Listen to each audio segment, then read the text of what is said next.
Words of Reverend Mark Morrison Reed from the back of our hymnal.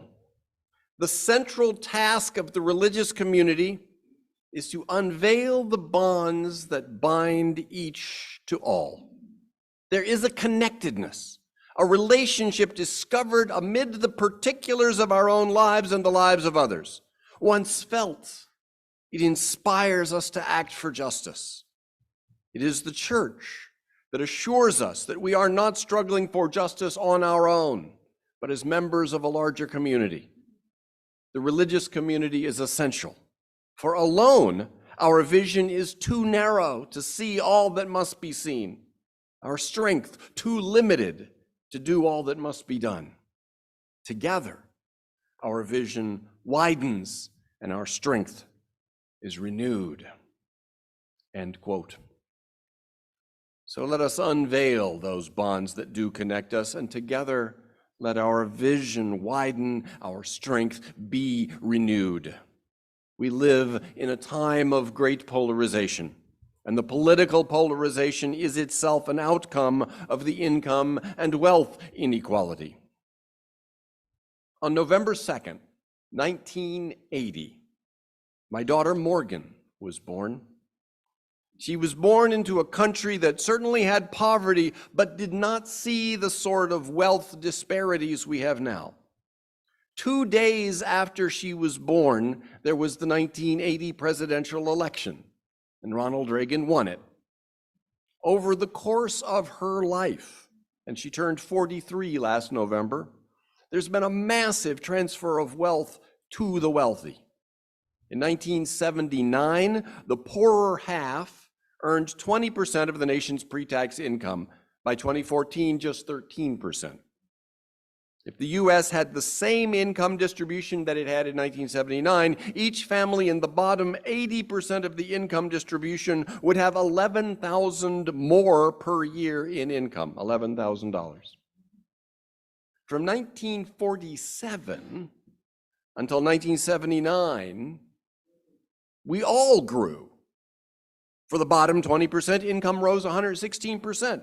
For the second quintile, income rose 100%. For the middle quintile, income rose 111%. For the fourth quintile, income rose 114%. For the top 20%, income rose 99%. So all the quintiles rose a fairly similar amount.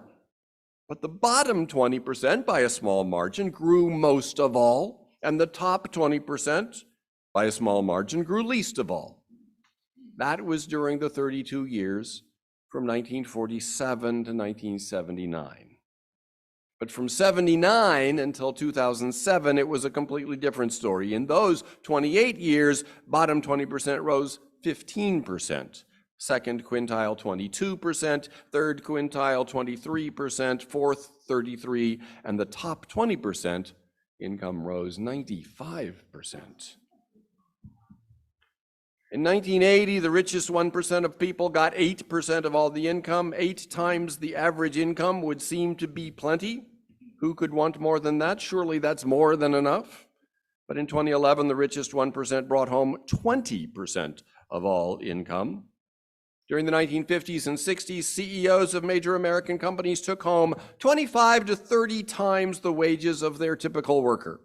In 1980, the big company CEO took home roughly 40 times. By 1990, it was 100 times. And by 2007, CEO pay packages had ballooned to about 350 times what the typical worker earned. Now, modern life is tough, and living the way that we do is hard on people. Anxiety, depression, unsure friendship, consumerism, lack of community.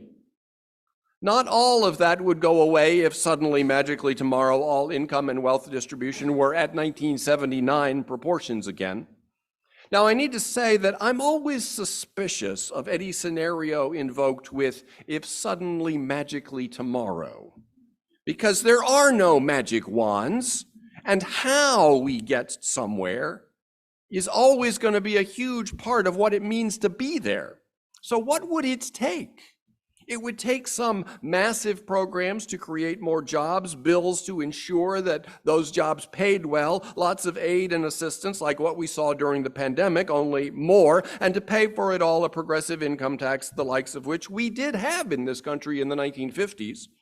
The 1950s, the top marginal tax rate was 92% for a few years. Top marginal tax rate is now 37%. It's been in the 30s or even briefly as low as 28% ever since the Reagan administration. But back during the Eisenhower administration, it was 92%, then came down to 91% and stayed there through 1963. In 1963, for a single filer, any income above $200,000 was taxed at a 91% rate. That was 60 years ago, and general cost of living then was about a tenth of what it is today. So $200,000 then is about equivalent to $2 million now. Imagine taxing all income above $2 million at 91%. What is actually much harder to imagine is our Congress approving such a change. It would take a huge and drastic popular movement voting in very different representatives. The building of that movement would involve substantial attitude shifts in the whole population. It would take a moral awakening of mass numbers of people to really care about the well-being of everyone. And if that happened, we would already be in a very different world, quite apart from the effects of whatever legislation we would then be able to pass. Just living in a world where most people really cared about the well-being of all people would itself go a long way to easing the enemies of modern life: anxiety, depression, unsure friendship, consumerism, lack of community. The state of huge disparities of income and the even huger disparities of wealth make everything that's tough about modern life worse. What may be an even bigger factor is the practical political reality that we live in a country that allowed this to happen, that has been voting it in ever since my daughter was born, and is largely unmotivated to rectify it. I, for one, veer between anger and sadness at this reality. There are a lot of different ways to measure inequality, the top X% versus the bottom Y%, but for any X or Y that we might choose, it reveals about the same trends and about the same differences between nations. One common metric, which the UN uses, is the ratio of income at the 80th percentile to the income that's at the 20th percentile, that ratio of 80th to 20th percentile. In the US, that ratio is, as of 2022, at 8.6. It's been running at about that for over a decade, though during the pandemic, we had a temporary drop down to 7.1. Canada, Japan, and most of Europe are below 5. When this 80th percentile to 20th percentile ratio is less than 5, then we find a society generally maintaining some shared assumptions about wealth and about each other. Roughly, when that ratio is about 5 or less, the attitude of the populace will resemble something like this. If there are somewhat wealthier folks among us, that's okay. I can accept that some people are luckier, or they're more skillful at work that society prizes, or they're more driven to work hard and they end up wealthier. And that's fine. That's as it should be. The relatively wealthy serve as a reminder to me of what good schooling and hard work and a little luck might make available to my children. If the town doctor has a big house on a hill, that's okay. He's smart and he had a lot of training and he's using that to help us when we get sick, so more power to him. Maybe my kid can get a scholarship and become a doctor. That kind of thinking was still pretty much the largely unspoken norm on the day 43 years ago when I first held my newborn daughter in my arms. But that attitude loses purchase. It begins to slip away if the rich-poor gap grows too large. That outlook that prevailed through my growing up and my parents' life up until 1980 has now come to seem quaint, an echo of a bygone time. Few, it seems, think like that anymore. A certain outlook about wealth was widely shared in the world I grew up in, and then things changed during the time of my daughter's growing up. Two key features of the old outlook were, one, that higher levels of wealth were attainable by those who weren't already rich, and two, those who had wealth deserved it.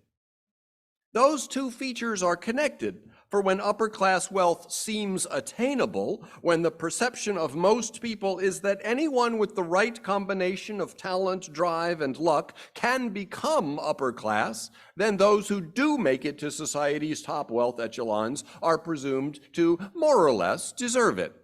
But when the gap becomes as enormous as it has in the US, the folks at the bottom and the middle can no longer see the wealth of the ones at the top as either attainable or deserved.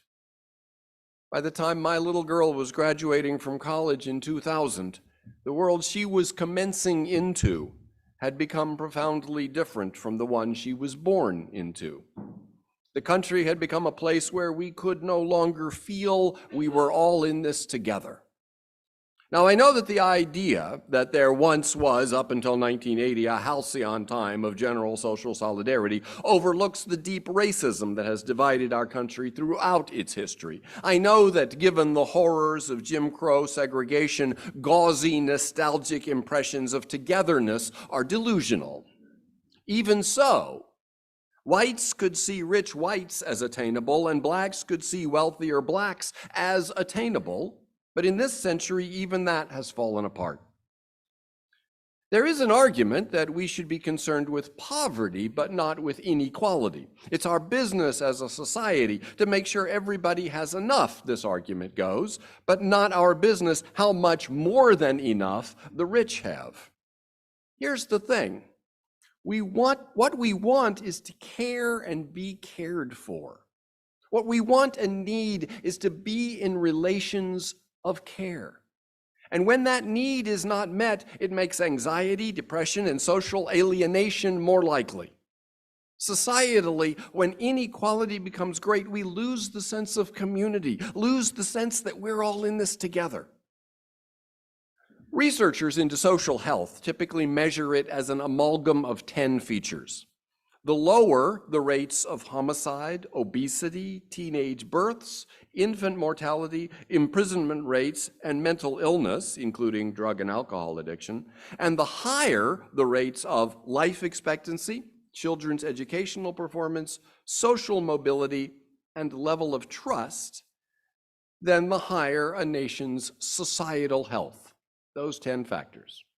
Using that definition of societal health, researchers have then found that a country's wealth does not correlate with its social health.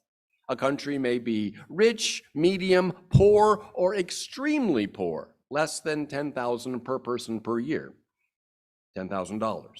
Except in extremely poor nations, more wealth has no effect on social health. Equality, however, does correlate with social health. Countries with high inequality, whether rich or poor, have low social health. Countries with low inequality, whether rich or poor, have high social health. The US is quite wealthy, but on the measure of social health, we're doing worse than most countries that have only half that much per person income.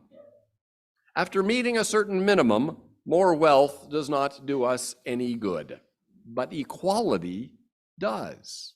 In statisticians' terms, the mean income, as long as it's above $10,000, doesn't matter. It's the standard deviation that matters. Social health means a better quality of life for us all. Richard Wilkinson and Kate Pinkett write in their book, The Spirit Level, Why Greater Equality Makes Societies Stronger. The evidence shows that reducing inequality is the best way of improving the quality of the social environment, and so the real quality of life for all of us, and that includes the better off. A relatively equal society where the ratio of the 80th percentile to the 20th percentile is less than 5 can sustain a shared understanding among its members. But if, as in the US, that ratio is close to 9, there's a disconnect. We lose the shared understanding of the legitimacy of things. The wealthy are beyond attainability and beyond any credible story of deservingness. We lose the sense that we're in this together. The wealthy become them, and they don't care about us, so we don't care about them. Anomie and division set in, anger and alienation become the social mood. Sensing the resentment of most of society, the wealthy in turn retreat behind gated communities, which further increases the disconnect. We begin to believe the game is rigged. We don't have a chance. And when we believe that, we become more likely to behave in ways that make it a self-fulfilling prophecy. Rich and poor alike feel the division, the disconnect. The result is that phenomenon I mentioned. Everything that's tough about modern life is exacerbated. Higher levels of depression, higher levels of consuming things that aren't good for us, from drugs to alcohol to junk foods to mindless TV shows to mindless consumer products. As I wrote in my column for this month's issue of Connecting, when you compare nation to nation, there's no correlation between wealth and life expectancy or mortality. No correlation. Rich countries have about the same life expectancies and mortality rates as relatively poor countries until you get to the really poor end of the spectrum. As long as a nation has per person income above about $10,000 a year, further increases do nothing to increase life expectancy. That's the nation-to-nation comparison. But when we do a zip code to zip code comparison, we get a different picture. The poorer zip codes have higher mortality than the richer zip codes. If you took several of the poorest zip codes, created a new island in the Pacific, put them all there, maintained their per-person incomes as they were, made a new island nation of them, they would have decreased mortality. They'd be fine. But because they live near the wealthier areas, they perceive the difference. They see all around them the inescapable fact that they live in a society that is set up to work for others, but not for them. They are reminded daily that they are not in a society of mutual care. And that wears them down much more than relative material deprivation. Wilkinson and Pickett write, "At the pinnacle of human material and technical achievement, we find ourselves anxiety-ridden, prone to depression, worried about how others see us, unsure of our friendships, driven to consume, and with little or no community life." Wilkinson and Pickett go on to note the unease that we feel about the loss of social values and the way we're drawn into the pursuit of material gain is often experienced as if it were a purely private ambivalence which cuts us off from others. As voters, we've lost sight of any collective belief that society could be different. Instead of a better society, the only thing almost everyone strives for is to be better in their own positions as individuals within the existing society. End quote. A complex web of interrelated factors has brought us to this place, and growing income inequality is a key node in that web. It fosters a sense of divide. If we're going to get back to a sense of common good, where political differences are differences of strategy for promoting general welfare rather than the drawing of enemy lines to delineate who must be defeated, then it will be necessary for us to reduce income inequality. Equality has benefits that show up all over. A well-controlled study of over 1,600 players in 29 teams over a 9-year period found that Major League Baseball teams with smaller income differences among the players do significantly better than the more unequal teams. When people feel like they stand on equal footing with their neighbors or their teammates, there's a cohesion that lifts spirits, that heals wounds, and improves performance. Unitarian Universalists care about our world, and it's clear now that further improvements in the quality of life no longer depend on further economic growth. The issue is now community and how we relate to each other. The issue is building a world in which most of us care about the well-being of all of us. The issue is not only at the economic level, but at the spirit level. The wound is to our spirits, and yet wounded as they are, the resolve to heal must also come from our spirits. The religious community is essential, as Mark Morrison Reed said, for alone our vision is too narrow to see all that must be seen, and our strength too limited to do all that must be done. Together, our vision widens, and our strength is renewed. May it be so. Amen.